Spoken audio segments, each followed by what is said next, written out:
Next हमारे पास है C2H2, ये हमारे पास इथाइन है, ठीक है ना। कार्बन हमारे पास सेंट्रल एटम है, सेंट्रल एटम में हमारे पास 4 इलेक्ट्रॉन्स जो है वो वैलेंस इलेक्ट्रॉन्स हैं। उसके बाद हमारे पास हाइड्रोजन में 1 इलेक्ट्रॉन है। तो अब हमने देखा यहाँ पे कितनी कार्बन है, 2 है, तो हमने 4 2 8 कर दिया, 2 हाइड्रोजन है तो 2, तो टोटल वैलेंस इलेक्ट्रॉन्स कितने हो गए, 10 हो गए, ठीक है, 8 + 2 10। अब हमें लोन पेयर देखना है कि कहीं लोन पेयर डालना है या ना डालना है। तो हमारे पास total number of valence electrons, पहले हमने क्या किया, इसका लीनियर स्ट्रक्चर ड्रॉ कर लिया।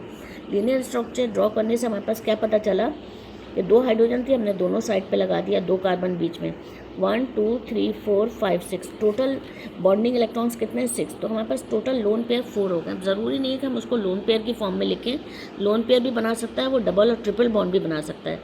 ये याद रखिएगा, लोन पेयर हमेशा लोन पेयर नहीं रहता, कभी कभी वो डबल और ट्रिपल बॉन्ड भी बना लेता है। तो कार्बन कार्बन के दरमियान या तो डबल बॉन्ड बनेगा या ट्रिपल बॉन्ड बनेगा।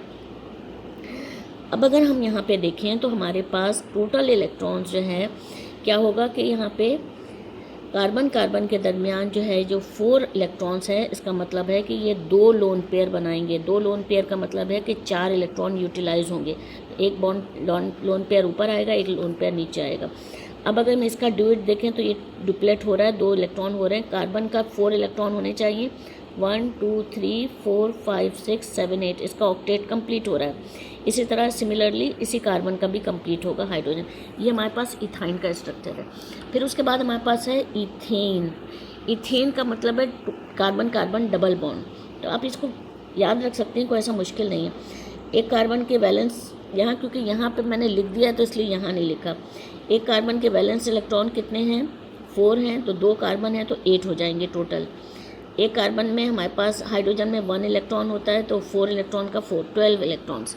हम देख रहे हैं कि हमारे पास यहाँ पे 10 इलेक्ट्रॉन्स आ रहे थे। इन 10 इलेक्ट्रॉन्स को अगर हम काउंट करें तो हमारे पास इथाइन में 1 2 3 4 5 6 7 8 9 10, पूरे 10 आ रहे हैं। यहाँ पे भी हमें कितने आने चाहिए, 12 आने चाहिए।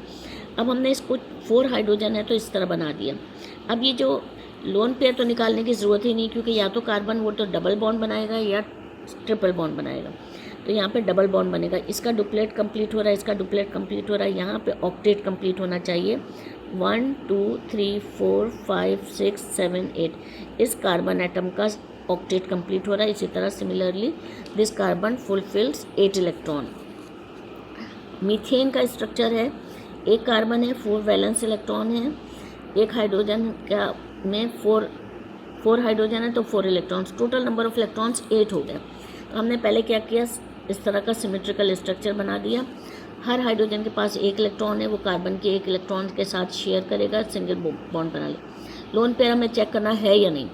तो टोटल हमारे पास 8 इलेक्ट्रॉन्स आ रहे हैं, तो बॉन्डिंग इलेक्ट्रॉन्स कितने हैं, 1 2 3 4 5 6 7 8। तो हमारे पास लोन पेयर तो इसमें है ही नहीं। ये हमारे पास आ गया मीथेन का स्ट्रक्चर। फिर उसके बाद हमारे पास आता है CH3Cl, क्लोरोफॉर्मेशन, CHCl3 होता है वो तो। अच्छा, मिथाइल क्लोराइड।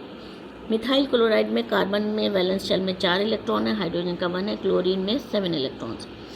4 इलेक्ट्रॉन्स हमारे पास कार्बन के हो गए, 3 हाइड्रोजन है, 4 इसके हो गए, और 7 एक क्लोरीन है तो 7 इलेक्ट्रॉन्स। टोटल वैलेंस इलेक्ट्रॉन्स कितने बन गए, 14 बन गए। अब हमें लोन पेयर चेक करना है तो बॉन्डिंग, पहले हम इसको इस तरह बना लेंगे। जब 4 टेट्राएटॉमिक हो तो इस तरह टेट्राहेड्रल स्ट्रक्चर, या इस तरह भी ड्रॉ कर सकते हैं, दोनों ठीक है। अब उसके बाद हमारे पास ये 14 इलेक्ट्रॉन्स जो हैं, उसमें से हमने बॉन्ड पेयर कितने हैं, उसमें कितने इलेक्ट्रॉन हैं, 1 2 3 4 5 6 7 8, तो 8 माइनस कर दिया तो टोटल हमारे पास लोन पेयर कितने आ गए, 6। एक ही क्लोरीन है, उसमें हमने 1 2 3 4 5 6 लोन पेयर डाल दिए। अब ये हमारे पास आ गया स्ट्रक्चर। अब अगर हम देखें तो इसमें डुप्लेट इसका कंप्लीट हो रहा है, कार्बन में 1 2 3 4 5 6 7 8, इसका ऑक्टेट कंप्लीट हो रहा है। इसका ऑक्टेट 6 इलेक्ट्रॉन्स ये हो गए, 7 8 इसका ऑक्टेट भी, ये हमारे पास स्ट्रक्चर हो गया मिथाइल क्लोराइड। अब हमारे पास सिलिका का, ये हमारे एग्जाम में आया 2017-18 में, जो एग्जाम्स में आए हैं वो कम से कम ज़रूर अच्छी तरह कर लीजिएगा। सिलिकॉन का एटॉमिक नंबर 14 है, उसका हमने आउटरमोस्ट शेल में देखा कि 4 इलेक्ट्रॉन, क्योंकि कार्बन और सिलिकॉन एक ही फैमिली में है तो इसका मतलब है आउटरमोस्ट शेल कंटेन्स 4 इलेक्ट्रॉन्स। उसके बाद ऑक्सीजन में हमारे पास पता है 6 इलेक्ट्रॉन्स होते हैं, तो 4 हमारे पास सिलिकॉन के इलेक्ट्रॉन्स हो गए, और एक ऑक्सीजन के 6 इलेक्ट्रॉन्स, 2 ऑक्सीजन है तो 12 + 4 16 electrons. Total number of electrons कितने हो गए? 16। पहले तो हम इसका लीनियर स्ट्रक्चर ड्रॉ कर देंगे। अब लोन पेयर फाइंड करना है, तो टोटल वैलेंस इलेक्ट्रॉन में से बॉन्डिंग इलेक्ट्रॉन्स कितने? 1 2 3 4, वो माइनस कर दिए 12। अब उस 12 लोन पेयर को हम कैसे करेंगे? 1 2 3 4 5 6, यहाँ पे 6 और यहाँ पे 6 बैलेंस हो गए। अब हमें टोटल इलेक्ट्रॉन्स, अब अगर हम ऑक्टेट चेक करें, देखिए 1 2 3 4 5 6 7 8, इसका ऑक्टेट तो कंप्लीट हो रहा है।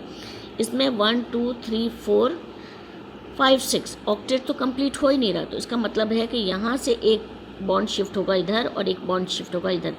अब अगर हम सिलिकॉन का चेक करें तो 1 2 3 4 5 6 7 8, इसका ऑक्टेट कंप्लीट हो रहा है।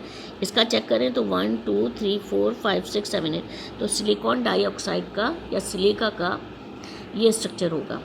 सही है। अब नेक्स्ट वीडियो पे आएंगे फिर।